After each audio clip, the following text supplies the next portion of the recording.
Prólogo. A cura do hábito. Ela era a participante de estudo favorita dos cientistas.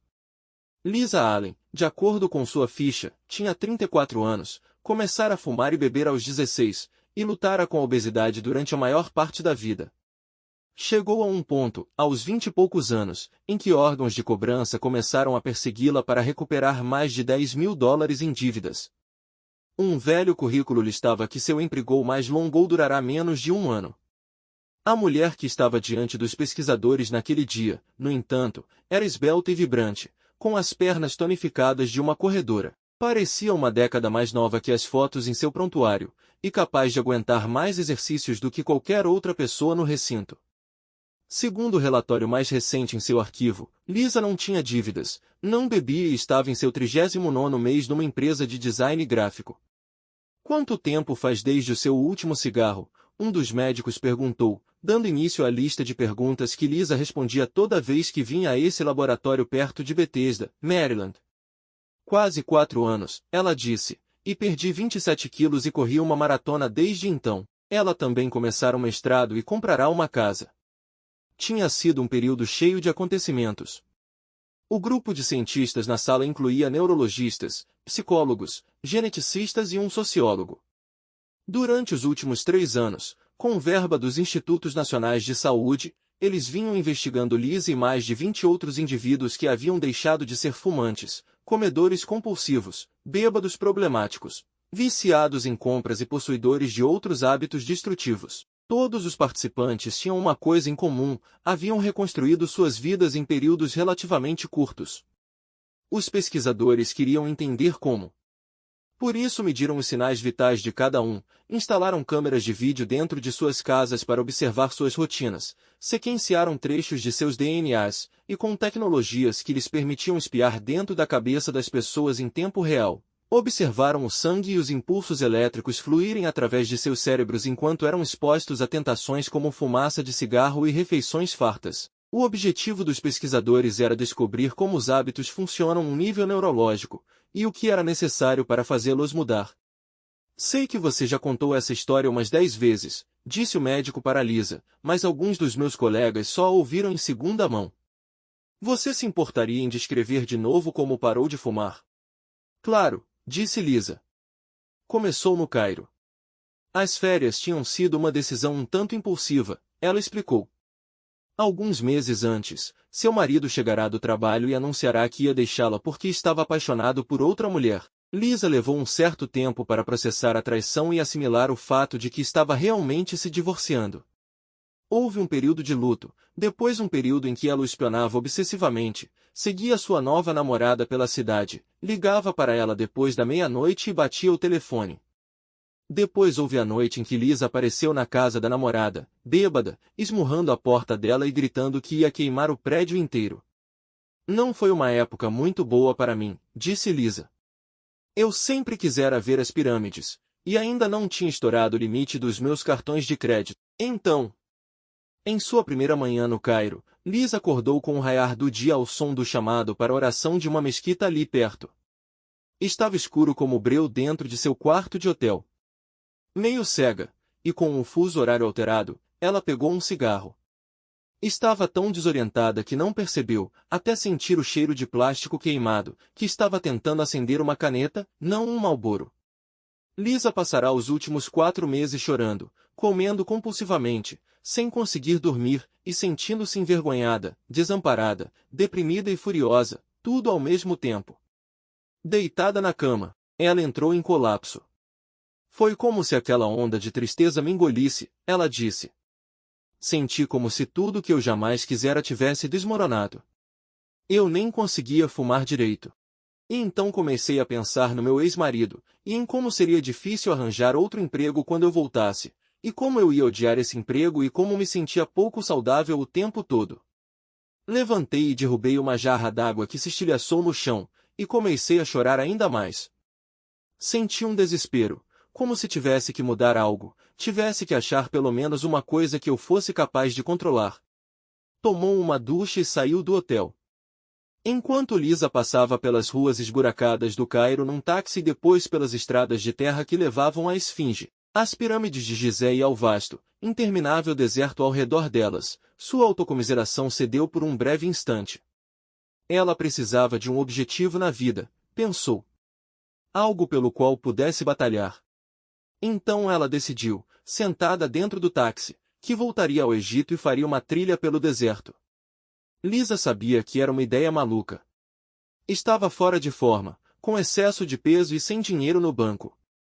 Não sabia o nome do deserto para onde estava olhando, ou mesmo se uma tal viagem era possível. Nada disso importava, no entanto. Ela precisava de alguma coisa em que se focar. Lisa decidiu que se daria um ano para se preparar. E para sobreviver a uma expedição daquelas, tinha certeza de que precisaria fazer sacrifícios. Principalmente, ela teria que parar de fumar. Quando Lisa finalmente cruzou o deserto 11 meses depois, só que numa excursão motorizada com ar-condicionado, junto com meia dúzia de outras pessoas, a caravana levava tanta água, comida, barracas, mapas, aparelhos de GPS e rádios bidirecionais que acrescentar um pacote de cigarros não teria feito muita diferença. Mas no táxi, Lisa não sabia disso.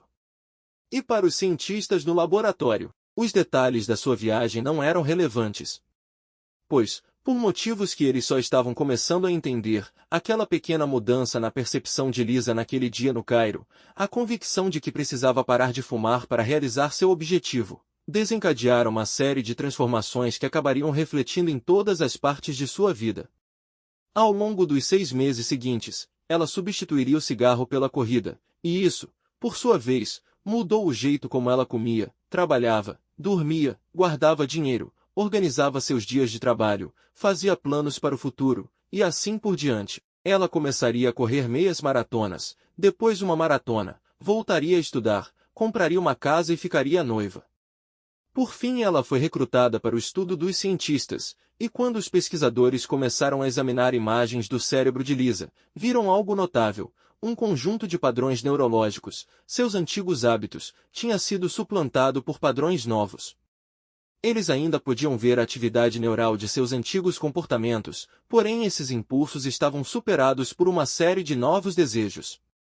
Conforme os hábitos de Lisa mudaram, seu cérebro mudará também. Os cientistas acreditavam que não tinha sido a viagem ao Cairo que provocara a mudança, nem o divórcio ou a travessia do deserto, mas o fato de que primeiro Lisa se concentrara primeiramente em mudar um único hábito, o fumo. Todos os participantes do estudo haviam passado por um processo semelhante. Focando-se num único padrão, o que é conhecido como um hábito angular, Lisa também ensinara a si mesma a reprogramar as outras rotinas automáticas de sua vida. Não só os indivíduos são capazes de mudanças como essa. Quando as empresas se concentram em mudar hábitos, organizações inteiras podem se transformar. Empresas como a Procter & Gamble, a Starbucks, a Alcoa e a Target já tiraram proveito dessa revelação para influenciar o modo como o trabalho é feito, como os funcionários se comunicam, e, sem que os clientes percebam, o jeito como as pessoas fazem compras. Quero lhe mostrar uma de suas tomografias mais recentes, um pesquisador disse a Lisa perto do final de seu exame. Ele exibiu uma figura numa tela de computador que mostrava imagens do interior da cabeça dela. Quando você vê comida, estas áreas, ele apontou para um lugar perto do centro do cérebro dela, que são associadas a anseios e fome, ainda estão ativas. Seu cérebro ainda produz os impulsos que faziam você comer em excesso. No entanto, tem atividade nova nesta área. Ele apontou para a região mais perto de sua testa, onde acreditamos que a inibição comportamental e a autodisciplina começam. Essa atividade foi se tornando mais acentuada a cada vez que você veio aqui. Lisa era a participante favorita dos cientistas porque suas tomografias eram muito convincentes, muito úteis para criar um mapa no qual os padrões comportamentais, os hábitos, residem dentro de nossas mentes. Você está nos ajudando a entender como uma decisão se torna um comportamento automático, o médico lhe disse. Todas as pessoas no recinto sentiam que estavam no limiar de alguma coisa importante. E estavam mesmo. Quando você acordou hoje de manhã, qual foi a primeira coisa que fez? Você foi direto para o chuveiro, checou seu e-mail ou pegou um donut no balcão da cozinha? Escovou os dentes antes ou depois de se enxugar? Amarrou o sapato esquerdo ou o direito primeiro?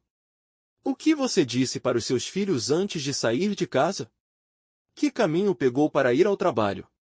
Quando você chegou à sua mesa, respondeu e-mails, conversou com um colega ou foi logo escrever um memorando? Salada ou hambúrguer no almoço? Quando chegou em casa, calçou tênis e saiu para correr, ou pegou um drink e foi jantar na frente da TV? Toda a nossa vida, na medida em que tem forma definida, não é nada além de uma massa de hábitos, escreveu William James em 1892. A maioria das escolhas que fazemos a cada dia pode parecer fruto de decisões tomadas com bastante consideração, porém não é. Elas são hábitos.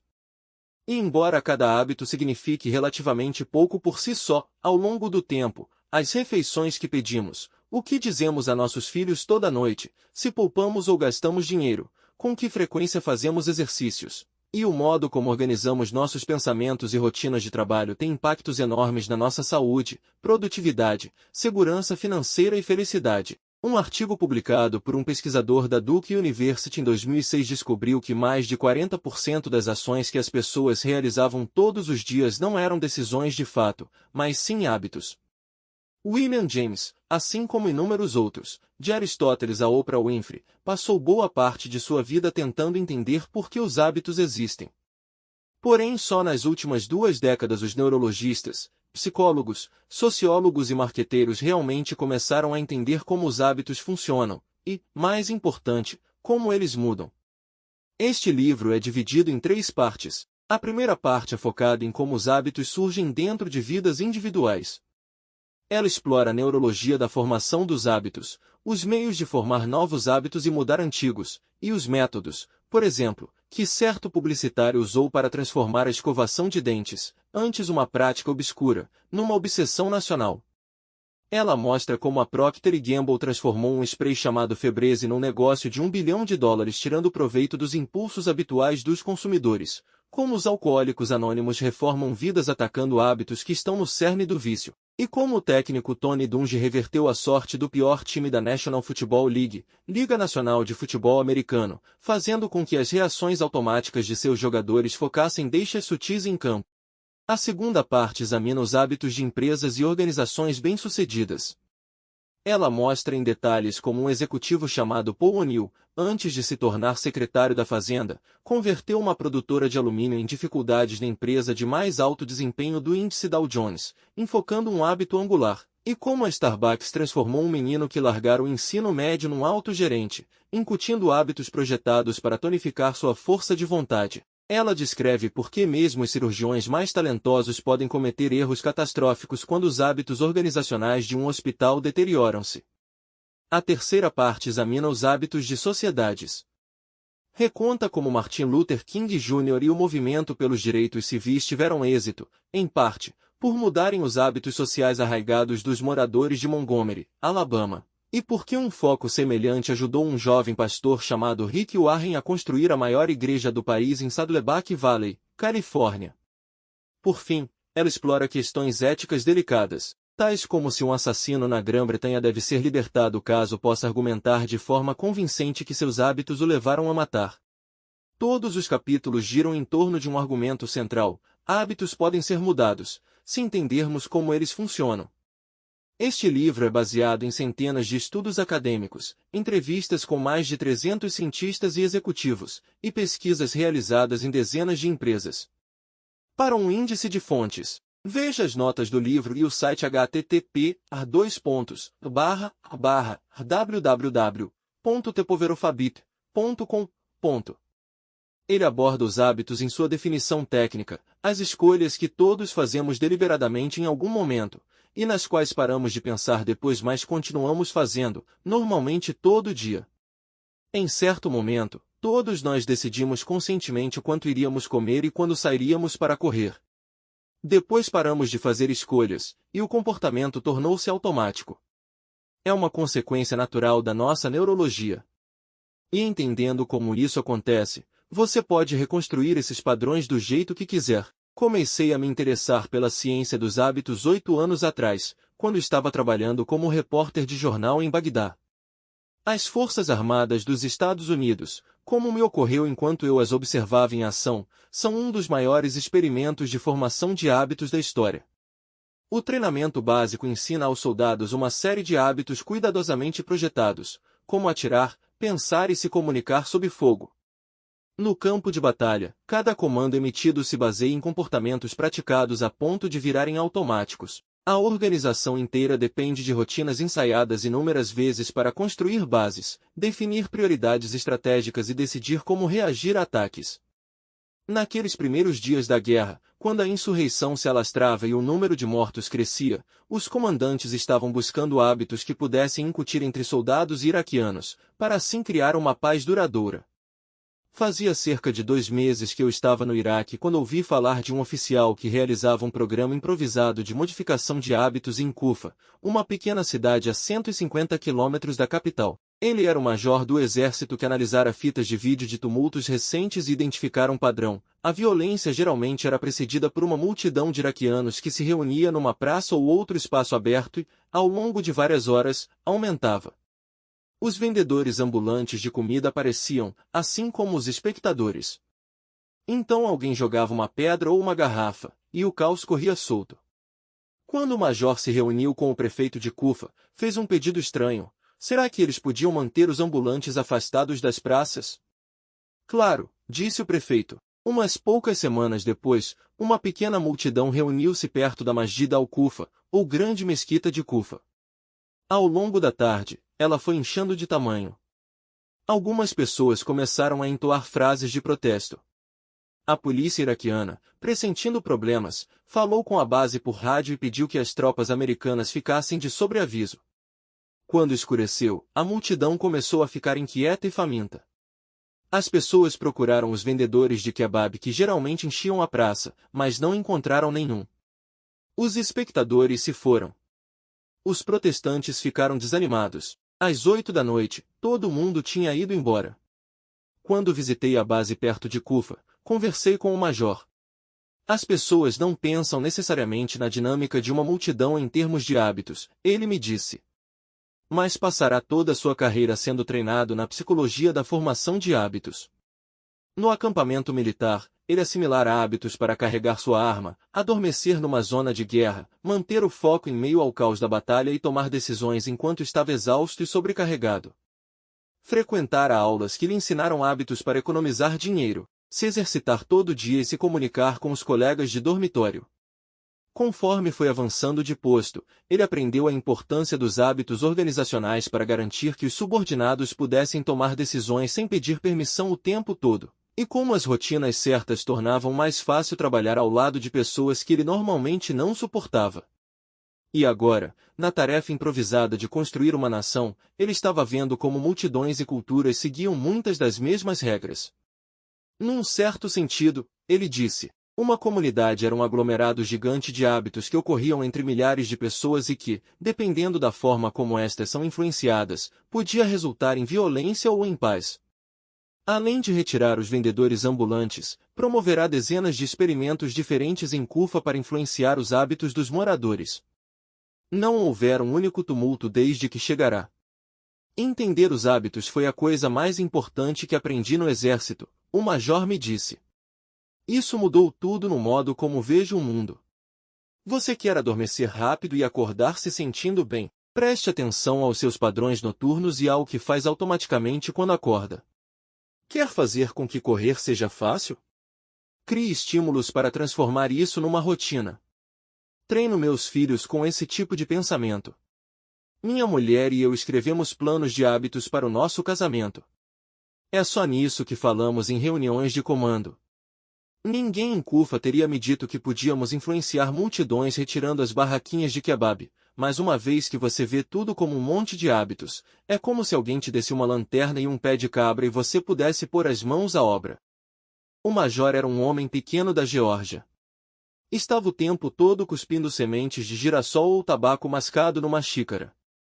Ele me disse que, antes de entrar para as Forças Armadas, sua melhor opção de carreira era consertar linhas telefônicas ou, possivelmente, virar traficante de metanfetamina, caminho que alguns de seus colegas de ensino médio tinham escolhido com menos êxito. Agora, ele supervisionava 800 tropas numa das organizações de guerra mais sofisticadas do planeta. Estou te dizendo, se um caipira como eu pode aprender essas coisas, Qualquer pessoa pode. Eu falo para os meus soldados o tempo todo, não tem nada que você não possa se criar os hábitos certos.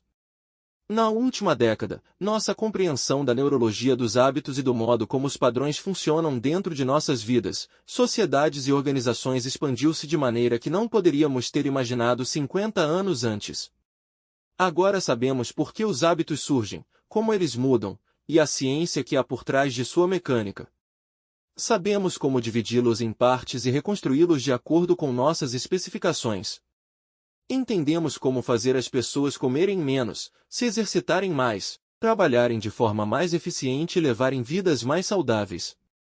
Transformar um hábito não é necessariamente fácil nem rápido. Nem sempre é simples. Mas é possível. E agora entendemos como. Fim do prólogo.